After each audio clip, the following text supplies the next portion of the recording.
தாவேகா தற்குறிகளுடைய இதை பொறுத்தளவுக்கு விஜய் பொறுத்தளவுக்கு சிபிஐ வந்து ஒரு கேவலமானது ஆர்எஸ்எஸ்ஸின் கைக்கூலி, பாஜக கைக்கூலி. அப்போ வந்து அந்த கைக்கூலிக்கு இவங்க போயிடுறாங்க திமுக. திமுக தனக்கு சாதகமாக எதையா பயன்படுத்திக்கணும்னு நினைச்சா சிபிஐ கிட்ட தள்ளி விடுது. அப்போ சிபிஐ கேவலம். இல்ல அதை கொண்டாடுறாங்களே சார். நாங்க எஸ்ஐடி தான் தற்குறிகள் எல்லாரும் சாவை கொண்டாடுவாங்க. சிபிஐக்கு எதிரானவங்க தானே. 40 பேர் சாவையே கொண்டாடுறாங்க. சவுதி மாதிரி நாட்டிலலாம் பள்ளிவாசலில் தொழுக முடிஞ்சோன்னு வெள்ளிக்கிழமை வெளியே போட்டு தலையை வெட்டி போகிறேன். இந்த 40 பேர் செத்தது. நல்ல வேளை இவங்க தமிழ்நாட்டில் பிறந்ததுனால ஒரு இளிச்சவ ஆட்சி ஒன்று இருக்குது. தன்னை பாதுகாக்கிறதுல தானே விஜய் அவர்களும் சரி ஆதவர்ஜனாலேருந்து எல்லாருமே இதுவாக இருந்தாங்க. 16 நாள் சுப்ரீம் கோர்ட் போய் தொண்டனோட இதுதானே விஜய் பாதுகாக்கணுன்றது தானே. அவங்களுக்கு வந்து விஜய் வந்து ஒரு இது மாதிரி செய்வனை வைக்கிறவனா ஒரு பொம்மை ஒன்று வச்சுருப்பாங்க தெரியுமா. அதுதான் அவனுக்கு எப்படி செய்வனை செய்கிறவனுக்கு அந்த பொம்மை முக்கியமா, அதே மாதிரி இந்த தற்குறிங்களுக்கு பெரிய தற்குறி.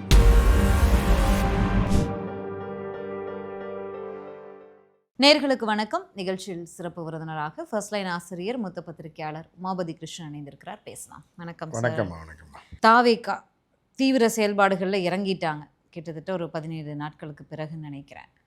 உச்சநீதிமன்றம் போய் அவங்க எதிர்பார்த்த ஒரு தீர்ப்பை வாங்கிட்டு வந்திருக்கிற மாதிரி தான் நமக்கு புரிஞ்சுக்க முடியுது. ஏன்னா சிபிஐ விசாரணை எஸ்ஐடி அதை வந்து கண்காணிக்கும் அப்படின்னு சுப்ரீம் கோர்ட் உத்தரவு பிறப்பிச்சோன்னே எல்லாருமே வரவேற்கிறாங்க.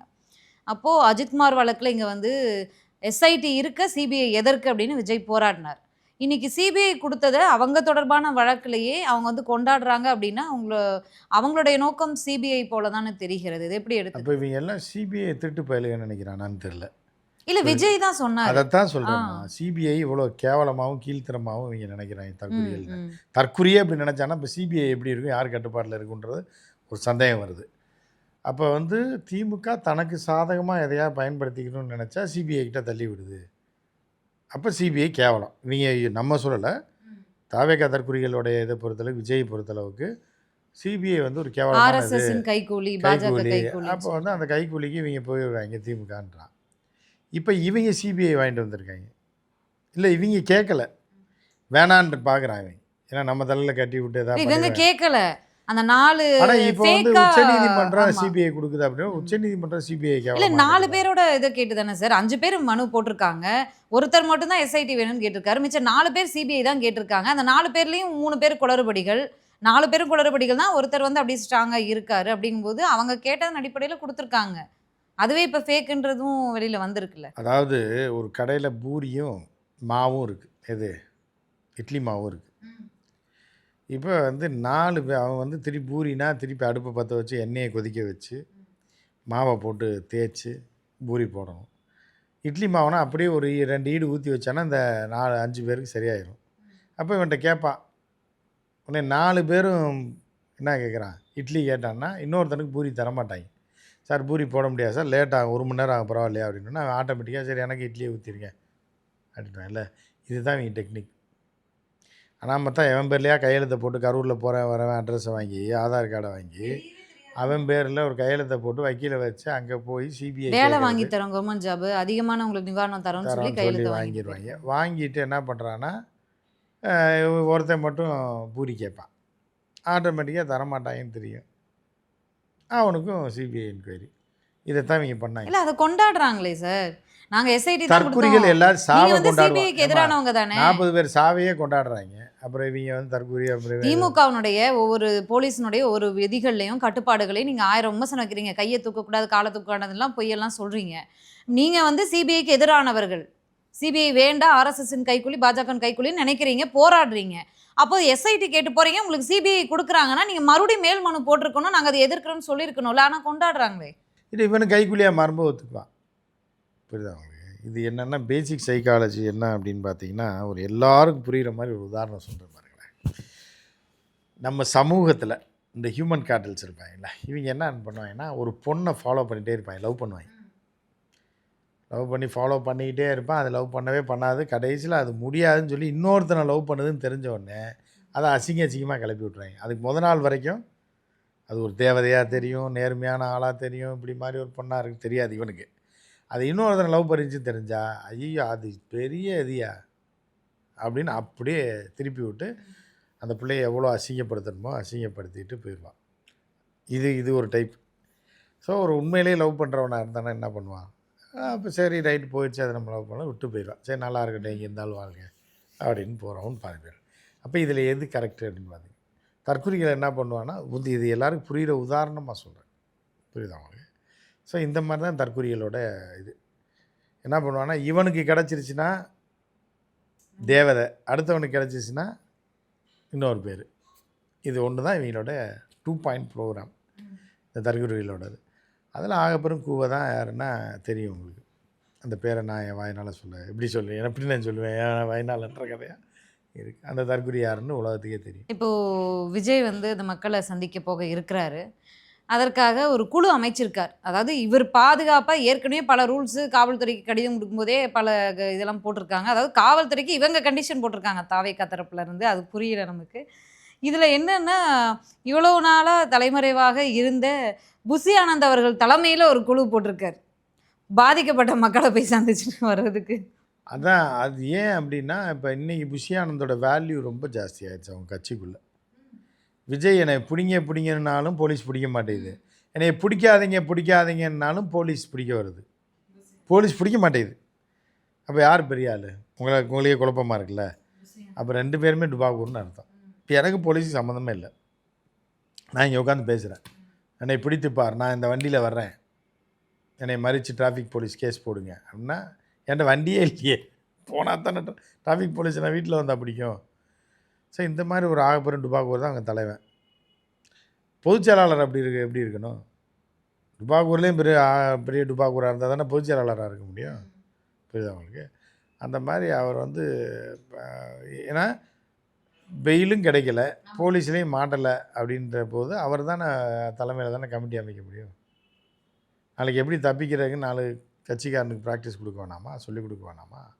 அதுக்காக தான். இப்போ மதியழகன் அவர் வந்து அரெஸ்ட் பண்ணப்போ இந்த முன்ஜாமீன் மனு கேட்டு போகும்போதும் சரி, அந்த இதுலேயும் சரி, இந்த முன்ஜாமீன் கேட்கும்போது புசி ஆனந்த் தரப்பில் ஆஜரான வழக்கறிஞர் வந்து எனக்கும் இதுக்கும் சம்மந்தம் இல்லை, கரூர் மாவட்ட பொறுப்பு செயலாளர் வந்து மதியழகன் தான், அவர் தான் இந்த ஏற்பாடுகளை பண்ணார், அவரை தான் அரெஸ்ட் பண்ணிட்டீங்கல்ல, அப்புறம் எதுக்கு என்ன வந்து இது பண்ணுறீங்க, நான் இதுக்கும் எனக்கு சம்மந்தம் இல்லைன்னு புசி ஆனந்த் அவர்கள் சொல்கிறாரு. ஆமாம், இதெல்லாம் ராஜதந்திரம்மா இது. இப்போ அங்கே ஜெயிலில் போய் என்ன சொல்லியிருக்காங்கன்னா, அந்த தம்பி மாவட்ட செயலாளரை பார்த்துருக்காங்க, பார்த்து சொல்லியிருக்காங்க, தம்பி மாட்டணும் பிடிக்கணும் முடிவு பண்ணிட்டாங்க, நீ ஒரு ஆள் ஜெயிலில் இருக்கிறதோட மீதி 4 பேர் உன்னைய வச்சு தப்பிக்கணும் அப்படின்றது தான் நம்ம ராஜதந்திரம். எல்லோரும் போய் ஜெயிலில் போயிட்டாங்கன்னா எப்படிப்பா அது அப்படின்னோடனே, இல்லைண்ணா நான் உள்ளே வந்துட்டேன், என்னைய பழியை போட்டிருங்கண்ணா, என்னைய கொண்டா கூட பரவாயில்லண்ணா, குடும்பத்தை பற்றி பார்த்துக்கிறேன், நீங்களாம் மாட்டாமல் நான் பார்த்துக்கிறேன் அப்படின்னு ஒரு அக்ரிமெண்ட்டில் தான் சரின்னு அஃபிடவிட் போடுறது. எல்லாத்துக்கும் காரணம் அவன் தான். விஜயை வர சொன்னதே கரூர் தான், கரூர் மாவட்ட செயலாளர் தான். விஜய் அரசியலில் இறங்க சொன்னதே கரூர் மாவட்ட செயலாளரும் அவர் பொண்டாட்டியும் தான் அப்படின்னு சொல்லி எல்லா பள்ளியும் மேலே போட்டு, நல்ல வேளை ஆப்கானிஸ்தான் வேறு மாதிரியான நாடாக இருந்தால் தூக்கில் போட்டு கொண்டிருப்பாங்க, தமிழ்நாடுனால விட்டு வச்சுருக்காங்க. இல்லைன்னா சவுதி மாதிரி நாட்டிலலாம் பள்ளிவாசலில் தொழுகை முடிஞ்சோன்னு வெள்ளிக்கிழமை வெளியே போட்டு தலையை வெட்டிப்பாங்க, இந்த 40 பேர் செத்ததுக்கு. நல்ல வேளை இவங்க தமிழ்நாட்டில் பிறந்ததுனால ஒரு இளிச்சவ ஆட்சி ஒன்று இருக்குன்றதுனால தப்பிச்சு, இப்போ யாரையும் பிடிக்க மாட்டாங்கன்னு தெரிஞ்சு இந்த வேலையை பண்ணுறாங்க.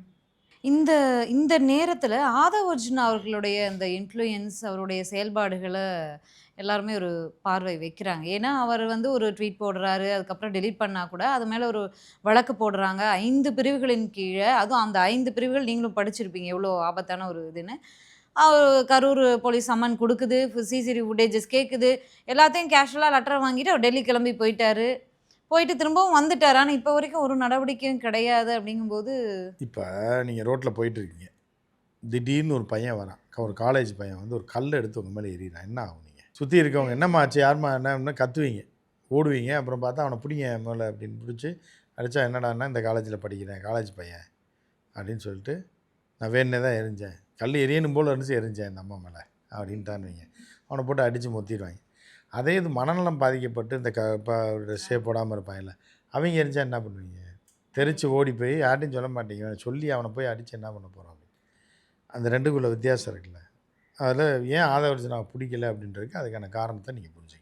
இப்போ தாவேக்கா தொண்டர்களுடைய மனநிலை என்னவா இருக்கும்? ஏன்னா இப்போ இங்கே வந்து இப்படி ஒரு உயிர் பலி நடந்துருது, திமுக வந்து விஜய் அவர்களுக்கு தலைமை, திமுக ஆதரவாளர்கள் விஜய்க்கு தலைமை சரியில்லை, தலைமை பண்பு இல்லை அப்படின்னாங்க, நீதிபதி இப்படியான விமர்சனங்களை வைக்கிறாரு.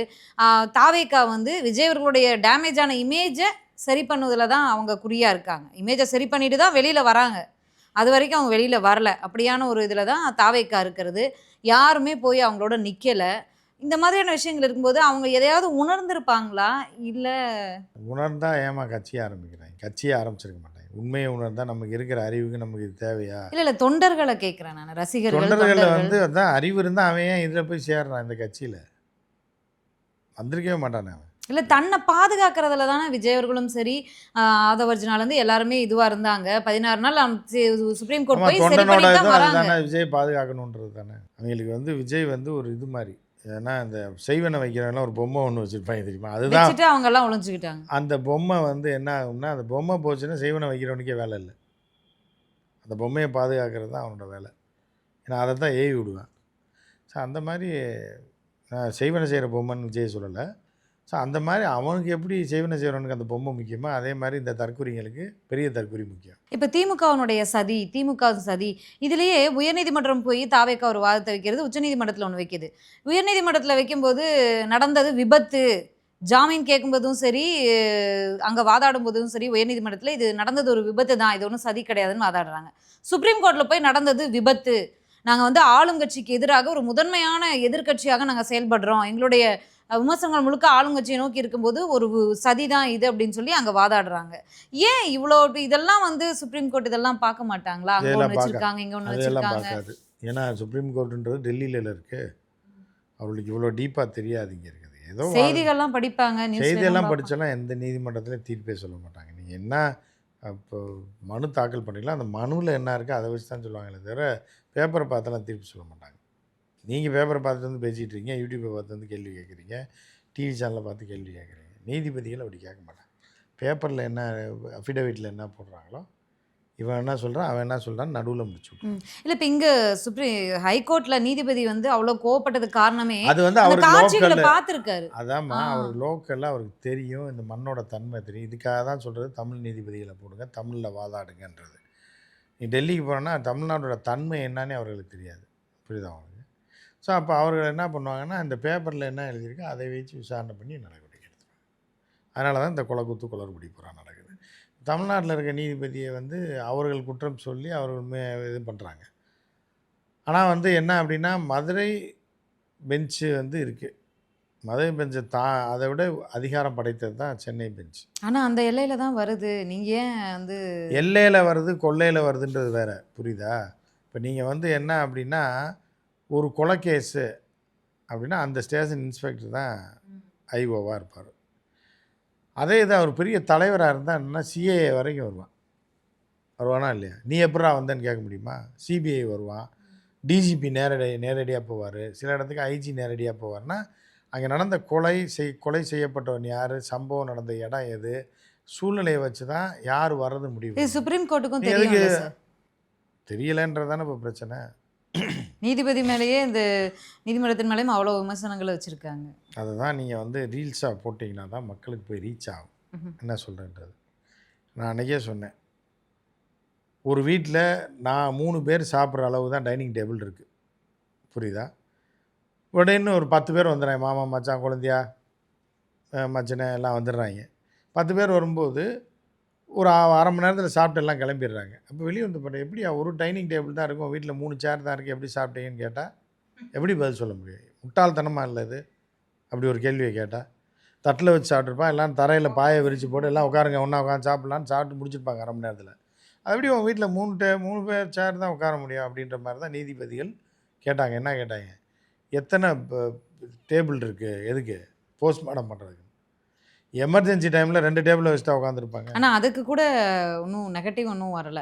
ஏன்னா இந்த மாதிரியான சம்பவங்கள் இல்லை நடக்கும் வரல, கேள்வி கேட்குறது சொல்கிறேன் நான். ஸோ தேவையான இதெல்லாம் இருக்கான்னு நிறைய இருக்கான்னு கேட்குறாங்க இல்லையா? இதுதான் வந்து இது எப்படி அபத்தமாக தெரியுதா தெரியலையான்றதை மக்கள் தான் முடிவு பண்ணணும். மக்கள் கையில் தான் இருக்குது இந்த சம்பவத்தை பொறுத்த வரைக்கும் முடிவு. பொறுத்திருந்து பார்க்கலாம். நன்றி.